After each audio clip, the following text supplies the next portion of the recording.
매주 수요일 1부에 만나보는 코너입니다.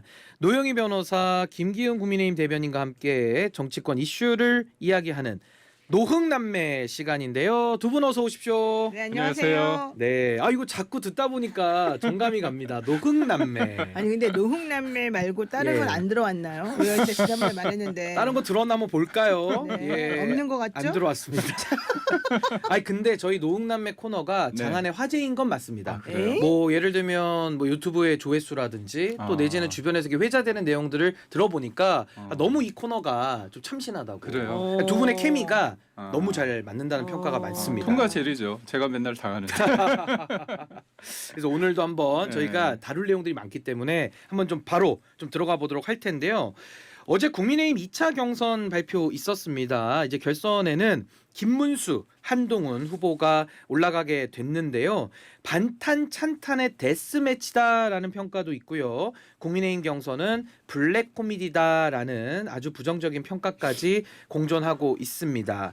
한덕수와 아이들로 전락했다 이런 비판까지 나오고 있는데요. 먼저 두 분의 예상과 결과가 맞아 떨어졌는지를 먼저 우리 김기영 대변인님부터 말씀 한번 듣겠습니다. 저는 그 탄핵에 찬반하는 쪽에서 양 진영에서 올라갈 가능성이 크다고 생각을 했고, 저는 홍준표 후보냐 김문수 후보냐를 가지고 봤을 때 예. 지난주 목요일 날 홍준표 후보와 한동훈 후보가 갑자기 그 한덕수 대행과의 관계 속에서 단일화를 하겠다 어허. 그런 입장으로 확 전환을 했거든요. 예. 그런 측면에서 봤을 때 이번 그 본선 특히나 이제 4강에서 2강으로 오는 데 있어서 중요한 게 한덕수 권한대행과의 관계 맺음이 조금 어떻게 하느냐가 당원들과 국민들 입장에서는 좀 관심 포인트였던 것 같아요. 예. 그러다 보니까 아무래도 홍준표 후보하고 김문수 후보 사이에 어떤 지지자들이 겹치는 부분이 없지 않아 있는데 그 안에서 그렇다면 우리는 경선 그 너머도 좀 생각하는 그런 상황이기 때문에 한덕수 권한대행의 관계에서 좀 더 유연한 예. 입장을 가졌던 어떻게 보면 그 의제를 선점했던 김문수 후보한테 좀 쏠림 현상이 있지 않았을까. 예. 그래서 뭐 저는 예상대로는 좀 된 것 같습니다. 예상대로 됐다. 네. 지금 우리 김기용 대변인께서는 뭐 탄핵에 대한 입장도 있겠지만 한덕수 대행과의 향후 단일화 요걸 놓고 고민했다라고 얘기해 주셨는데 우리 노영희 변호사님은 우선 김문수, 한동훈 어떻게 보셨습니까? 저는 한동훈 올라갈 줄 알았는데 김문수는 올라갈까 이랬어요. 왜냐면 물음표. 김문수가 예. 내려가는 하얀 곡선에 있었기 때문에. 근데 너무 황당하게도 김문수가 올라가면서 한덕수하고 이 단일화 고리가 엄청나게 이제 끈끈해지는 상황이 됐잖아요. 예. 그런데다가 우리 내가 좋아하는 김기흥이가 한덕수 라인에 붙었다는 거예요.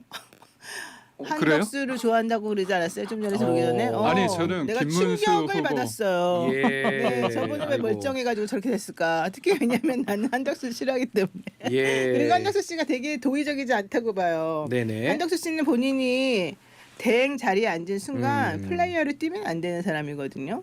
그리고 그 사람이 대행 자리에 앉아갖고 한 게 뭡니까? 자기가 정말 대통령처럼 맨날 거북감만 행사하고 대통령 예. 노름하다 나온 사람인데 갑자기 자기를 우쭈쭈쭈 해준다고 해가지고 나 이거 그만두고서 대통령 돼야지 이거 말도 안 된다고 생각했고 그 다음에 이 국민의힘에 대해서도 한덕수는 오랫동안 관료만 하고 여기 붙었다 저기 붙었다 이런 사람이었고 본인의 능력이 하나도 난 없다고 보는 사람인데 게다가 마늘통상 때 국민을 속인 것도 어허. 제대로 뭐 사과도 못했고 이를 해결을 하지 못했던 사람인데 무슨 얼굴로 되게 정말 직설적 표현인데 무슨 낯짝으로 이렇게 지금 하고 있을까 이 생각이 되게 크게 와닿았었거든요. 예. 근데 왜 그런 사람을 지지해가지고 결국 국민의힘은 나름대로 그래도 경선까지 올라와서 열심히 노력해서 당원들이 뽑아줬는데 그 사람 다 밥을 만들어 놓으니까 이제 그때 나중에 슬쩍 나타나가지고 나는 네 거 뺏어올게. 어허. 나랑 같이 해보자. 그리고 나는 지금 여기 어제 그것도 있었어요. 국민의힘에 먼저 들어가게 되면 국민의힘의 뭐 지지 때문에 자기에게 좋지 않으니 바깥에서 텐트를 크게 쳐가지고 그걸 가지고서 뭐 들어간다 이런 갖고 얘기가 있었어요. 들어간다. 예. 그러면 국민의힘 사람들은 자존심도 없습니까? 난 그게 너무 이해가 안 가더라고요. 도대체 자기가 뭘 하고 그동안에 한 게 뭐 예. 있다고. 그래서 그래서 나는 그런 사람들을 추종하거나 그런 사람들 밑에 있는 사람을 싫어요. 저런 사람을 말하는 거죠. 네, 아니 근데 뭐 저희 노흥남매 네. 코너니까 여기는 또 화기애애한데 우리 음. 김기용 대변인님 이 룰 자체에 대해서도 이런 얘기가 있습니다. 아무래도 국민의힘 내부의 분포도상 또 탄핵에 대한 반대하는 입장, 뭐 아무래도 이건 뭐 탄핵 트라우마가 있으니까 더 많을 수밖에 없을 텐데 대선 후보 경선에도 결선 투표제를 지금 도입을 했잖아요. 네. 이게 약간 원천적으로 한동훈 후보 쪽 좀 방지하려는 의도 아니냐. 그렇지, 원래 그런 뭐 이런 거였지. 분석도 좀 있는데 그거 어떻게 평가하십니까? 저는 한동훈 후보만 나올지 아니면 오세훈 시장이 나올지 그다음에 유승민 전 의원이 나올지 그거는 모르는 상황이죠. 모르는 일이죠. 그때 네. 사실 결선이 나왔을 때 봤을 때 결선 투표를 얘기했을 때 우리 앵커께서 말씀하신 것처럼 탄핵 반대보다는 탄핵 찬성 쪽에 어떻게 보면 어드밴티지가 있는 거 아니냐. 아하. 왜냐하면 우리가 봤을 때 탄핵 반대 여론이 국민의힘 지지자들 입장에서는 크지 않았습니까? 그래서 도리어 그거는 한동훈 후보를 막기 위한 어떤 허들은 아니었다. 그건 아니다. 저는 그렇게 예. 보고 있고요. 저는 어떤 상황이 허들이든 아니면 위험적인 요소든 악재든 그것들을 돌파하는 과정에서 자기의 몸집이나 그런 어떤 본인의 어떤 영향력이 예. 커지거든요.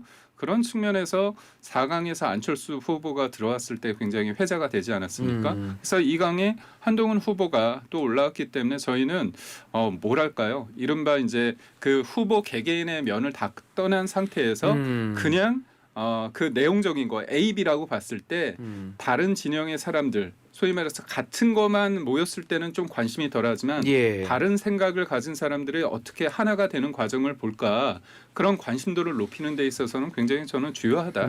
또 근데 흥행의 요소는 분명히 있는 건 네. 맞고요. 우리 노 변호사님 지금 국민의힘에서는 이런 기대 있는 것 같습니다. 한덕수 대행의 출마 물론 비판은 많습니다만은 또 좋아하는 분도 분명히 있는 것도 사실이에요. 그러니까 뭔가 이렇게 국민의힘과 한덕수라고 하는 이 두 후보 간의 단일화 시너지 이걸 지금 예상하는 것 같거든요. 이 시너지 날 수 있다고 보십니까? 어떻게 보세요?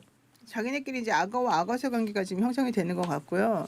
여기서 그거 같아요. 이 국민의힘 속에도 두 파가 있는 것 같아요. 두 파가 있다. 네, 예. 한 판은 자생적으로 못 키워나가는 이제 거의 약간 상처 입은 그런 부류들인 것이고 한 판은 그래도 꾸역꾸역 뭔가 자기 이름을 가지고서 뭔가 해보려면 해볼 수가 있는 그런 파인데 이 날개가 부러지거나 다리가 좀 다쳐지거나 그래서 혼자 날아갈 수 없는 이 사람들이 한덕수에게 매달리는 거죠. 아하. 그래서 한덕수한테 붙어가지고 한덕수와 함께 쭉 날아 올라오고 싶어 하는 거죠. 그런데 이제 그 반대가 되는 솔직히 너는 한동훈하고 한덕수하고 있다고 해서 한동훈이 한덕수에게 너 가져라 나 그동안 고생했지만 한덕수를 나는 지지한다 이렇게 할 것 같지는 않아요. 솔직히 예. 말해서. 기본적으로 김문수는 그렇게 한다고 생각도 하지만 제가 또 정치 오래 하신 분들한테 물어보니까 김문수도 말로만 잘해가지고 결국 한덕수 표를 얻은 다음에 실제 본인이 이 자리를 놓치고 싶어 하지 않을 것이다. 왜? 그 사람 이게 마지막이라서. 이제 그런 얘기들을 하더라고요. 그래서 누구 말이 맞는지는 보면 알겠지만은 각자 자기가 생각하고 있는 이 계산들이 다 빠듯해서 예. 지금 보시면은 한덕수는 벌써 사표도 던지기 전에 나경원 캠프 그 사무실에 들어갔다는 거잖아요. 어허. 자기 나름대로 다 계산이 있는 거죠. 이 파들이. 그래서 난 이 사람들이 이 정치권, 이 대선판에서 얻고자 하는 게 정확히 뭔가 이걸 먼저 분석을 해봐야 되는데 결국 그들은 대선에서 승리하고 싶은 생각은 없는 거예요. 현재는 없다. 네. 두 예. 번째 대신에 이들이 원하는 거는 국민의힘을 벗어버리고 싶은 거예요. 지금 얘기 나오는 것 중에 하나가 한덕수가 창당한다는 얘기가 나왔어요. 그 얘기는 국민의힘이라고 하는 이 외피를 벗어 던지고 사람들에게 새로운 신선한 우리는 잘못됐던 당이 아닌 것을 보여주고 싶다라고 하는 새로운 어떤 시도를 하려고 하는 것도 있다라는 거거든요. 예. 근데 그렇게만 하면 안 되고 그 기존에 있던 또 다른 당들이 되게 구성원들이 있을 거 아닙니까?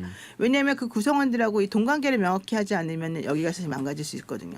그래서 요 세 가지를 지금 일타쌍피를 잡으려고 하는 게 아닌가. 예. 그래서 이걸 이벤트 삼아 이런 식으로 지금 정리하는 거 아닌가 생각이 들어요. 노흥남매 시간 지금 이어가고 있습니다. 김기흥 국민의힘 대변인님, 노영희 변호사님과 함께하고 있는데요. 유튜브로 보시는 분들은 좋아요와 구독도 한 번씩 꼭 눌러주시면 감사하겠습니다. 그 노흥남매가 노영이가 기흥이를 잡아먹는다 이런 건가요? 그 뜻도 있는데 흥이 없는 정치 역설적으로 표현한 거죠. 아. 노흥인데 이제 우리가 흥 있게 만들어 보겠다는 아, 의지의 그런 거예요? 표현으로 받아주시면 감사하겠고요. 가장 지금 중요한 게 결선에서 국민의힘 경선에서 김문수, 한동훈 후보가 됐을 때 한덕수 후보와의 그럼 단일화는 어떻게 펼쳐질 것이냐. 물론 김문수 후보는 아주 좀 무리 없이 단일화가 될 것 같고요. 한동훈 후보가 만약에 되면 이 단일화 될지 여부가 상당히 지금 관심이거든요. 노영희 변호사님 어떻게 내다보십니까? 내가 알기로는 만약에 한동훈이가 되면은요 캐비넷이 열린다는 거예요. 누구 캐비넷이 열립니까? 한덕. 한덕수 후보에 관련된 의혹들이 좀 나올 한덕수가 것이다. 생각보다 캐비넷이 많대요. 어허. 뭐 그거 이제 저희가 본 적은 없으니까. 나는 근데 알아 몇 개를 예. 몇 개를 아는데 한덕수 캐비넷이 있대요. 예. 그래서 한덕수 캐비넷이 안 열리길 바라고 있어요. 그래서 어쨌든 한동훈 후보가 됐을 땐 좀 단일화는 어려울 것이다라는 입장이신 거고. 한동훈 씨가 내가 이렇게 열심히 하고 미친 솔직히 말하면 처음에 나온다 그랬을 때도 나 혼자 찬탄이었는데 그 수많은 사람들이 전부 다 자기 욕하고 배신자라 그랬는데 네. 그 모든 걸 다 극복하고 여기까지 왔잖아요. 근데 그 사람이 이제 와서 딱 이렇게 정말 끌어올려가지고 자기는 서서 죽겠다고 말까지 하면서 내가 별별 짓을 다 하고 막 예. 거울칠에도 받았잖아. 그 별걸 다 받아놓고는 자기가 1등이 됐어. 근데 갑자기 아무것도 안 한 저 할아버지에게 내가 모든 걸 갖고 있는 거 다 드릴 테니 알아서 하세요. 그렇게 되면 저 할아버지에게만 주는 게 아니라 그 밑에 있는 권건 뭐 이런 사람들에게 다 주는 거랑 똑같거든요. 예. 한동훈이가 사실 그렇게 주고 싶은 마음이 전혀 없는 사람인데 이 사람에게 내가 주겠다. 그리고 난 찌그러져 있겠다. 나는 그건 쉽지 아니었다. 않다. 그래서 한동훈은 예. 자기의 검찰 라인과 제가 알고 있는 캐비넷을 이용해서 뭔가 터뜨릴 것이다. 이게 우리들의 아주 정상적이고 합리적인 예측인 거죠. 예측이다. 우리 김기용 대변인님은 한동훈 후보가 됐을 때 단일화는 좀 어떻게 예상하십니까? 이게 나 아니면 안 된다는 그런 오만이 당내에 횡행하고 있다. 이게 이제 오세훈 시장이 불출마하면서 멈출 용기에 대해서 얘기하는 거거든요. 지금의 한덕수 권한대행에 대해서 생각하는 게 국민의힘의 몇몇 의원들이 분위기를 해서 붐을 일으켜서 되는 게 아니라 국민들이 관심을 갖고 이게 사실상 지지율로 나오고 있지 않습니까? 예. 그리고 당원들 여론조사에 따르면 당원의 80% 넘는 사람이 단일화를 요구하고 있어요. 그리고 한동훈 후보도 본인이 하겠다고 명시적으로 얘기를 했죠. 처음에는 뭐라고 얘기했냐면 테마주 조작이냐. 그리고 이거는 해당 행위다. 그리고 뭐 여러 가지 부정적인 얘기를 좀 했지만 강하게 비판을 그렇죠. 했었죠. 지난주 목요일 기점으로 바뀌었습니다. 그 이유는 뭐냐? 아니 이거죠. 왜 패배 의식을 갖죠? 내가 한덕수 권한대행하고 여론조사 통해 가지고 단일화 통해서 이기면 예. 더 큰 한동훈이 될 수 있거든요. 그렇기 때문에 저는 되게 자신감이 있어요. 한동훈 후보 입장에서. 그래서 저는 이게 경선에서 끝나는 게 아니라 경선 그 너머를 상상하고 우리가 확장할 수 있다는 그런 측면에서 봤을 때는 저는 도리어 한동훈 후보 등 김문수 후보에게도 좋은 어떤 디딤돌이 될 수 있다. 서로 시너지 날 수 있다. 네. 예, 그렇게 정리를 하고요. 이렇게 나오네. 마지막으로 민주당 날개 달린 낭만님이 예. 김기용님 너무 착해요. 당하면서도 오잖아요. 예, 아이고 댓글은 제가 소개하겠습니다. 너무 좋아요. 댓글은 예, 제가 소개하고. 아, 좀 약간 좀 센스가 없잖아요. 예, 아니 근데 지금 시간이 부족해서 마지막으로 네, 민주당 네. 얘기 조금만 하겠습니다. 지금 민주당이 메머드급의 이제 통합 행보를 네. 보이고 있어서 이제 보수 인사들까지도 합류를 많이 시키고 있는데 지금 윤여준 전 환경부 장관이 총괄 상임선대위원장으로 좀 가도록 이렇게 아마 예정이 된 것 같습니다. 이런 민주당의 통합 행보에 대해서 이제 선거 본선에서 어떤 영향이 있을 걸로 보시는지 짧게 우리 노영희 변호사님부터 말씀 좀 듣겠습니다. 그러니까 지금 현재 이 선거 선대위 구성이라든가 선거판 돌아가는 거 보면은 뭐가 특별히 달라질 게 있느냐 이런 얘기잖아요. 매우 좋아지죠. 예. 지금 이재명 대표를 중심으로 해서 모이고 있는 인사들의 면면을 보면 진짜 거의 탕평이에요. 반명 빼고는 다 모이고 있고 다 영향력이 있는 사람들이고 다 국민들이 신뢰를 하는 그 사람들. 내란행위 옹호한 사람 빼고 지금 그 다 사람들 오는 빼고 거죠. 다 오고 있어요. 예. 오늘 이사견 법제처장 하시던 그분까지도 지금 모았고, 그다음에 보수 정권에서 법제처장 했던 분입니다. 그다음에 강금실 전 장관 왔고, 그다음에 정은경 전 질병본부장, 질병청장. 질병청장 예. 오셨고, 지금 다 오셨어요. 예, 저는 그래서 어제 우리가 이제 의원님들하고 그런 얘기를 했는데 너무 좋다. 너무 좋다. 우리 김기용 대변인은 어떻게 평가하십니까? 상대 진영이지만. 우선적으로 전 노영희 변호사님이 거기 들어가면 아주 좋을 것 같은데 모르겠습니다. 저는 안 불러요. 아 그래요? 네. 그 문제가 많은 지금 선대위네요. 예, 이거는 결정적 하자가 새로운 방법의 지금 비판 방식 같은데. 나를 이렇게 매기는 건데. 예, 김기용 대변인님. 제가 드리고 싶은 말씀은 뭐냐면 이제 이재명 후보가 탕평이라고 하시지만 진짜 대한민국이라 하지만 우리가 이재명 후보가 진짜 이재명인지 말이 계속 바뀌고 있고 정치 도복 안 한다고 하지만 그거를 김동연 지사가 뭐라고 얘기했냐면 신뢰 자산을 쌓아야 된다. 안 믿는 게 안타깝다 이런 얘기를 했거든요. 네, 그런 부분에 문제점이 좀 있지 않나요? 예, 우리 노웅남매 코너는 좀 더 너무 확대 짧아. 편성을 좀 해야 될 것 너무 같습니다. 짧아, 진짜. 오늘은 아쉽지만 여기서 마무리하고요. 저희는 다음 시간에 찾아오겠습니다. 두 분 감사합니다. 고맙습니다.